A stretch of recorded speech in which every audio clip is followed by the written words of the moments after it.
అండి, welcome to పన్నడ family రుచులకి స్వాగతం సుస్వాగతం. ఇవాళ మంచి రెసిపీతో అయితే మీ ముందుకు వచ్చేసానండి.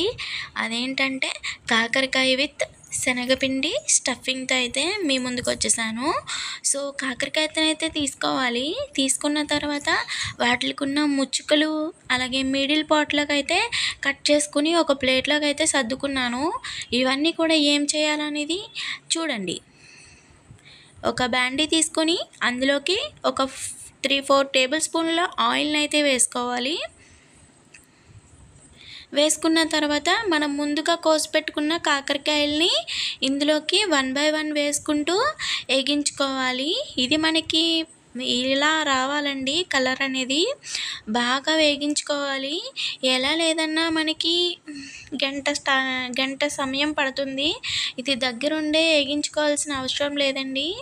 ఒక్కొక్కసారి ఒక్కొక్క 10 నిమిషాలకి 5 నిమిషాలకు వచ్చి కలుపుకుంటే సరిపోతుంది. చాలా బాగుంటుంది. ఇలా మంచి హెల్తీ రెసిపీ అనమాట. చేదు కూడా ఉండదు, చాలా బాగుంటుంది. ఒక్కసారి ఇలా తిని చూడండి, మంచి ఫిదా అయిపోతారు. రోజు మీద 2 ముద్దలు ఎక్కువే తింటారు కానీ తక్కువ తినరు. సో ఈ రెసిపీని మీరు కూడా చేసి ఎలా వచ్చిందనేది కామెంట్ చేయండి. సో మొత్తం అవి అయిపోయిన తర్వాత ఇవి కూడా వేసుకొని బాగా వేగించుకోవాలి. సో మొత్తాన్ని అయితే వేగించేసుకున్నాను. ఈ కాకరకాయలో ఉన్న గింజలన్నీ తీసేయాలి. అలాగే ఇప్పుడు ఒక వెల్లుల్లిపాయలని వలుసుకు పెట్టుకున్నాను. అలాగే ఈ ఆయిల్ వేస్ట్ చేయకుండా ఇంకా ఇందులోనే చేసేస్తున్నాను.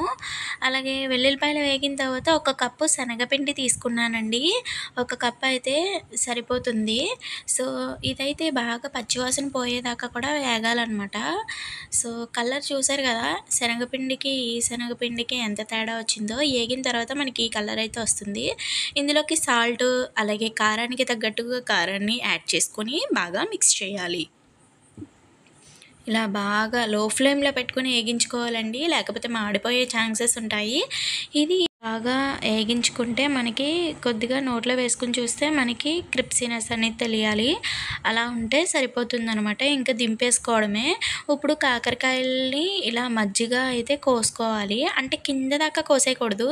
ఇక్కడ నేను గ్యాప్ ఇచ్చాను కదా కిందకి, అలాగా గ్యాప్ ఇచ్చుకొని మధ్యలోనే పెట్టుకొని ఇలాగా ఈ స్టఫింగ్ ఉన్నది కదా శనగపిండి మిశ్రమం, ఆ మిశ్రమం అనేది కాకరకాయలో పెట్టేసి బాగా గట్టిగా నొక్కేస్తే అస్సలు ఊడి రాదండి. చాలా ఫిట్గా ఉంటుంది.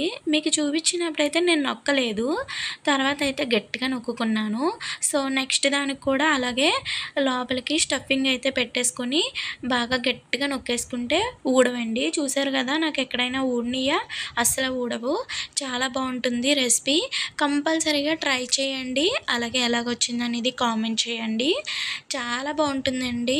రోజు మీద 2 ముద్దలు ఎక్కువగానే తింటారు కానీ తక్కువ తినరు. చాలా బాగుంటుంది. పొడుము అన్నంలోకి కలుపుకొని ఇది కాకరకాయని కొరుకుతూ తినాలండి. అందరికీ నచ్చిందనే అనుకుంటున్నాను ఈ రెసిపీ. నచ్చితే చిన్న లైక్ చేయండి, షేర్ చేయండి, అలాగే కామెంట్ చేయండి. యూస్ఫుల్ అయితే అందరికీ షేర్ చేయండి. అలాగే మీకు ఎలా వచ్చిందనేది కూడా కామెంట్ చేయండి. Please subscribe. ఇంకా వెజిటేరియన్ రెసిపీస్లో మీకు ఏమైనా కావాలి అంటే నాకు చెప్పండి, ట్రై చేస్తాను.